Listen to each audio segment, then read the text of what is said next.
Welcome to Suman TV. నేను మీ నవీన్. మీరు 100 మీటర్లు నడిచిన వెంటనే మోకాళ్ళ నొప్పులు వచ్చే విధంగా ఉందా? అదేవిధంగా ఏదైనా ఒక ఫస్ట్ ఫ్లోర్‌కి ఎక్కేటప్పుడే మీరు ఒక మోకాలు మీద చేయి పెట్టుకొని మరి ఎక్కుతా ఉన్నారా? ఇట్లా ఉంటే మాత్రం ఖచ్చితంగా ఫ్యూచర్‌లో సర్జరీ వరకు వెళ్ళే విధంగా ఉంటుంది అంటున్నారు హోమియోపతి ఎక్స్‌పర్ట్ డాక్టర్ చేతన్ రాజు గారు. సో, అసలు హోమియోపతిలో దీనికి సర్జరీనే లేకుండా చాలా అద్భుతమైన మెడిసిన్స్ ఉన్నాయంటున్నారు. ఒకసారి సార్‌ని అడిగి తెలుసుకుందాం. అదేవిధంగా ఈ వీడియో చూసి ఈ ప్రాబ్లమ్ ఉన్నవారు సార్‌కి కాల్ చేశారు అనంటే కన్సల్టేషన్ ఫీ లేకుండానే అసలు ట్రీట్మెంట్ విధానం ఎట్లా ఉంటదనేది ఎక్స్‌ప్లెయిన్ చేస్తారు. హాయ్ సార్, నమస్తే అండి. నమస్తే సార్. సార్ ఏంటి సార్ మొత్తానికి అసలు హోమియోపతి అంటేనే చేతన్ రాజు గారు అన్నట్లుగా కనపడతా ఉంది. ఎక్కడ చూసినా సోషల్ మీడియాలో మీరే కనపడతా ఉన్నారు.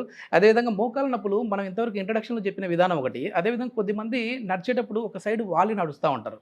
అట్లాంటి వాళ్ళకి కూడా ఫ్యూచర్‌లో సర్జరీ చేసే విధంగా ఉంటదండి? అసలు ఎందుకు ఈ పెయిన్స్ వస్తా ఉన్నాయి చిన్న ఏజ్‌లో కూడా? ఇంట్రొడక్షన్‌లో ఒకటి చెప్పిండ్రు. హ్మ్. హ్మ్. ఫస్ట్ ఫ్లోర్ ఎక్కడానికే వాళ్ళు అవును. ప్రెషర్ ఏస్తారు. కానీ నాకు ఇప్పుడే ఒకటి ఏం ఆలోచన వచ్చింది మీరు అట్లా హ్మ్. చెప్తే హ్మ్. అంటే, అసలు చాలామంది మీరు చూడండి.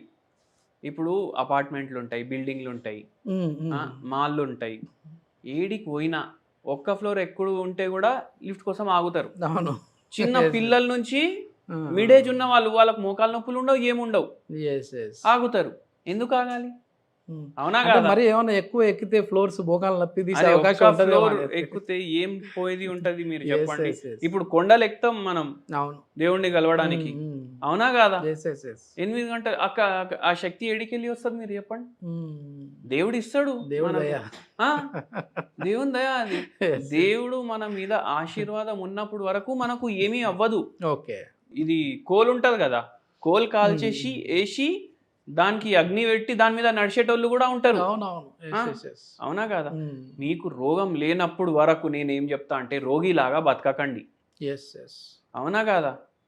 రోగం వచ్చిన తర్వాత కూడా నేను రోగి కాదు అనేసి ఒక స్ట్రాంగ్ ఫీలింగ్ ఉంటే ఏ రోగము కూడా తగ్గుతది. యెస్. యెస్. అవునా ఎలాంటి కాదా? రోగమైనా తగ్గిపోతది. యెస్. అయితే ఏందంటే ఇప్పుడు మోకాలు పాడైతున్నాయి అనుకోండి. హ్మ్. హ్మ్. ఆస్టియో ఆర్థరైటిసే ఉందనుకోండి. హ్మ్. ఇప్పుడు గ్రేడ్ 1 అంటారు, గ్రేడ్ 2 అంటారు, గ్రేడ్ 3 అంటారు, గ్రేడ్ 4 అంటారు అన్నీ చెప్తారు. హ్మ్. హ్మ్. ఇప్పుడు ఇవి ఉన్నప్పుడు పేషెంట్ నడక కూడా చేంజ్ అయిపోతది. యెస్. యెస్. యెస్. ఇప్పుడు డక్ వాక్ అంటారు. అవును. డక్ వాక్ అంటే డక్స్ ఉంటాయి గదా! హ్మ్. హ్మ్. అవి నడిచేటప్పుడు గమనించండి. ఇట్లా వంగి, అవును. ఇట్లా వంగి, ఇట్లా వంగి, ఇట్లా వంగి నడుస్తాయి అవి. యెస్. యెస్. యెస్. మనిషి గూడా అట్లనే నడుస్తుండా? హ్మ్. హ్మ్. మనిషి అట్లనే నడుస్తే దాని అర్థం ఏందంటే వాని మోకాళ్ళ మీద ఎక్కడ బరువు పడాలి. అక్కడ పడతలేదు. ఓకే. ఓకే. మళ్ళా దానిపైన ఇప్పుడు ఈయన వెయిట్ ఎక్కువుందనుకోండి. హ్మ్. హ్మ్. ఎక్కువ బరువు గూడా పడుతుంది. ఎట్లా పడాలి అట్లా పడతలేదు. యెస్. యెస్. ఇంకా పాడైతది మోకాలు. అవును. మొత్తం బాడీ బరువు ఎక్కడ పడతది? మోకాళ్ళ మీద పడతది. మెయిన్ పెద్ద జాయింట్ గూడా అదే గదా మనకి బాడీలో. మళ్ళా మొత్తం ఇంటి బరువు హ్మ్. హ్మ్. ఆడోళ్ళ మీద పడతది.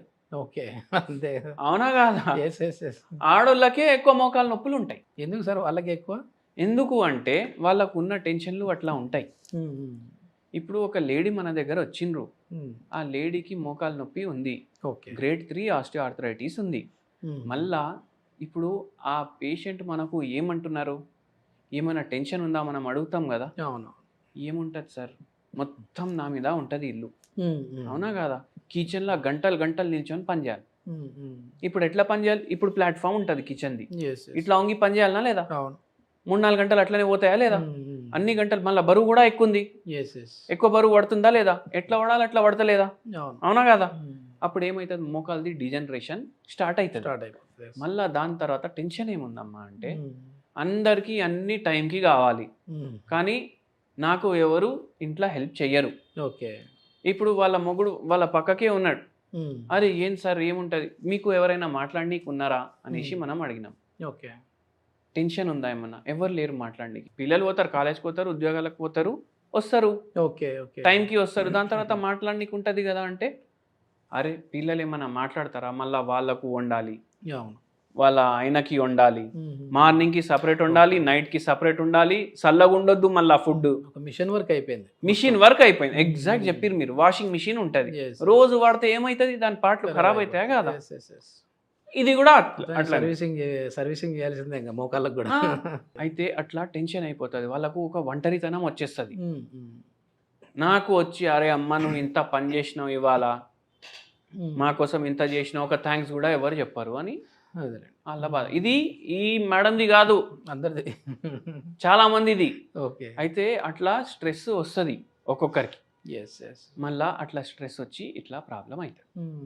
మళ్ళీ ఈ మేడంది అయితే అంతే. ఉద్యోగాల్ని బట్టి కూడా రోగాలు వస్తాయి ఇట్లా మోకాల్ది. టీచర్లు ఉంటారు, లెక్చరర్లు ఉంటారు, మొత్తం రోజు నిల్చొని ఉంటారు, పోలీసు వాళ్ళు ఉంటారు, నిల్చొని ఉంటారు, వాళ్ళకి వస్తాయి. అట్లా అయితే ఆక్యుపేషన్ని బట్టి కూడా వస్తాయి. చక్కగా నిద్ర లేదు, రెస్ట్ లేదు, బండి ఉంది నడిపిస్తున్నారు, ఒక 1000 కిలోమీటర్లు పోతారు, ఇంజన్ గరం అవుతుందా కాదా? ఒక అరగంట పక్కకు ఆపాలనా లేదా? ఆపుతారు కదా, మళ్ళీ ఇంజన్ చల్లబడుతుంది, మళ్ళీ పోతాం. ఇక్కడ ఏంది, ఒక్కరోజు కూడా హాలిడే లేదు. మనకన్నా ఆదివారం హాలిడే ఉంది, అది కూడా లేదు. అది కూడా లేదు, ఉండాలి కదా. అట్లా అయి ప్రాబ్లం అవుతుంది. అయితే రెస్ట్ కూడా చాలా ఇంపార్టెంట్. ఎంత మనం ఫిజికల్ యాక్టివిటీ చేయండి అది ఇది అనేసి అంటాం కదా, అంత ఇంపార్టెన్స్ రెస్ట్కి కూడా ఇవ్వాలి. అట్లా అనేసి మొత్తం రెస్ట్ 8 రోజులు పెట్టుకోవద్దు. ఫిజికల్ యాక్టివిటీ ఉండాలి, మెంటల్ పీస్ ఉండాలి, రెస్ట్ కూడా ఉండాలి. అప్పుడు నిద్ర చక్కగా అవుతుంది, మోకాలు నొప్పులు మన హోమియోపతి మందులు ఇస్తే మంచిగా అవుతాయి, అన్ని దారిలో పడతాయి.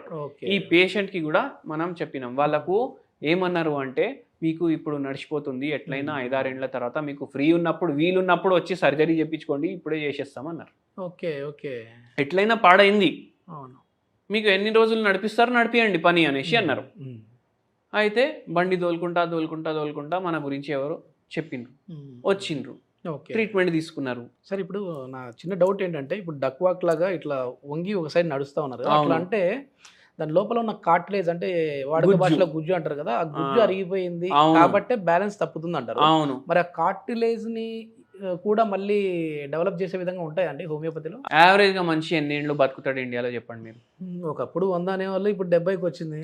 ఇప్పటికీ శతమాన్ ఆయుష్మాన్ భవ అనేసి ఆశీర్వాదం ఇస్తారు, ఆశీర్వాదాలు ఇస్తా ఉన్నారు. కానీ సర్వే ప్రకారం ఏందంటే 65 ఏండ్లు ఓకే మనిషి ఉంటాడు. ఓకే, అంటే ఏంది, 32.5కి సగం జీవితం అయిపోయింది. ఓకే, మనం ఎప్పటికీ యంగ్ అని అనుకుంటాం, అవునా కాదా? అవును. అయితే 65 ఏండ్లు ఉన్నోనికి మోకాలు నొప్పి లేనోళ్ళు కూడా ఉంటారు, మోకాలు నొప్పులు ఉన్నోళ్ళు కూడా ఉంటారు. అవును. ఒక 100 మందిని జమ చేయండి, అందరికీ ఎంఆర్ఐలు తీపియండి, దాంట్లో 70% మందికి ఏదో అయి ఉంటుంది. ఓకే, లక్షణాలు బయట పడతలేవు. Okay okay. కొందరికి గ్రేడ్ 1, కొందరికి గ్రేడ్ 2, కొందరికి అట్లా ఉంటుంది.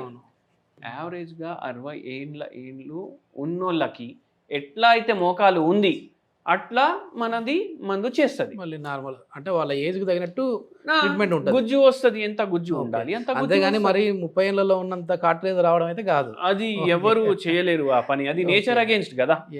నేచర్ కి అగేన్స్ట్ పోతే ఏమొస్తుంది? మెయిన్ ఏంటంటే సార్, ఆపరేషన్ వరకు వెళ్ళాల్సిన వ్యక్తిని అసలు పెయిన్ లేకుండా చేస్తా ఉన్నాం అంటే చాలా గ్రేట్ థింగ్. అది ఇది ఏంటంటే ఎన్ని రోజులు వాడితే మనకి దీని రిలీఫ్ వచ్చే విధంగా? ఇప్పుడు ఒకటి చెప్తాను సార్ మీకు, పేషెంట్ వచ్చి కూర్చుంటాడు మన ముంద, పేషెంట్కి నమ్మకం ఉండాలి, పేషెంట్కి పేషెన్స్ ఉండాలి. మనం మందు ఇవ్వడం స్టార్ట్ చేస్తాం. కొందరు పేషెంట్లకు రేపటి నుంచి తేడా ఉంటుంది, మనం 2 నెలలకి ఇస్తాం మందులు. కొందరు పేషెంట్లకు ఒక 10 రోజుల తర్వాత వస్తుంది, కొందరికి పేషెంట్స్కి 1 నెలన్నర, కొందరు పేషెంట్లకు 2.5 నెల. అట్లా పేషెంట్ టు పేషెంట్ ఎట్లా రెస్పాండ్ అయ్యి, బాడీ తత్వాన్ని బట్టి కూడా ఉంటుంది. బాడీ తత్వానికి బట్టి వాడు మనం చెప్పింది అన్ని ఫాలో చేస్తున్నాడా లేదా. ఒకవేళ ఏదైనా ఇప్పుడు సర్జరీ వరకు వెళ్ళాల్సిన పని లేకుండా ఉన్న వాళ్ళు, అంటే స్టేజ్ 1, 2 ఉన్న వాళ్ళు ఉంటారు కదా సార్, అట్లాంటి వాళ్ళు హోమ్ రెమెడీ కోసం చూస్తూ ఉంటారు. ఎందుకంటే చేతన్ రాజు గారి వీడియోలు అంటేనే ఖచ్చితంగా హోమ్ రెమెడీ ఉంటుంది, అట్లా హోమియోపతికి అట్లా న్యాచురోపతికి దగ్గరగా ఉంటాయి అంటుంటారు. సో హోమ్ రెమెడీ ఏంటి సార్? సింపుల్ హోమ్ రెమెడీ చెప్తాను మీకు నేను. మనము ఏం చేయాలంటే, పారిజాత ఆకు లీవ్స్ ఉంటాయి కదా, పారిజాత ఆకులు కొన్ని తీసుకోవాలి, వాటర్లో బాయిల్ చేయాలి, కషాయం లాగా తయారవుతుంది. ఓకే, దాన్ని చన్నీతోటి ఫిల్టర్ చేసుకోండి. దీంట్లో మీరు ఇది ట్రై చేయండి. ఓకే, లేకపోతే ఏం చేయండి అంటే, ఒక హోమియోపతి మందు ఉంటుంది రూటా, RUTA, రూటా. ఇది 0/9 పవర్, 0/9. ఓకే, ఇది ఒక 10 గోళీలు దాంట్లో కలుపుకోండి. చిన్నగా ఉంటే, మరి చిన్నగా ఉంటే 10 గోళీలు కలుపుకోండి. కొద్దిగా పెద్ద సైజు ఉంది అంటే మీరు 5 గోళీలు వేసుకోండి దీంట్లో, ఈ కషాయంలో. కొనేటప్పుడు వాడిని అడగండి, ఇది ఏ సైజు, ఇది 5 గోళీలు వేసుకుంటే ఒక డోస్ సరిపోతుందా, 10 గోళీలు వేసుకుంటే ఒక డోస్ సరిపోతుంది. ఎందుకంటే ప్రతి దుకాణంలో ఆ గోళీల సైజ్ చేంజ్ ఉంటుంది, కానీ పవర్ 0/9 మాత్రం తీసుకోవాలి. Okay okay. దీంతో జర రిలీఫ్ ఉంటుంది వాళ్ళకు. ఓకే. దీంతో రిలీఫ్ లేకపోతే ప్రకృతిని బట్టి మనం మందులు ఇస్తాం, మన దగ్గరికి రావచ్చు. ఈ వీడియో చూసి ఎవరైనా సార్ కాంటాక్ట్ నెంబర్ అయితే ప్రొవైడ్ చేస్తూ ఉన్నాం, సార్కి కాల్ చేశారు అని అంటే వాళ్ళకి కన్సల్టేషన్ ఫీ లేకుండానే ట్రీట్మెంట్ విధానం ఏ విధంగా ఉంటుంది అనేది అయితే ఎక్స్ప్లెయిన్ చేస్తారు. థ్యాంక్ యూ అండి. Thank you.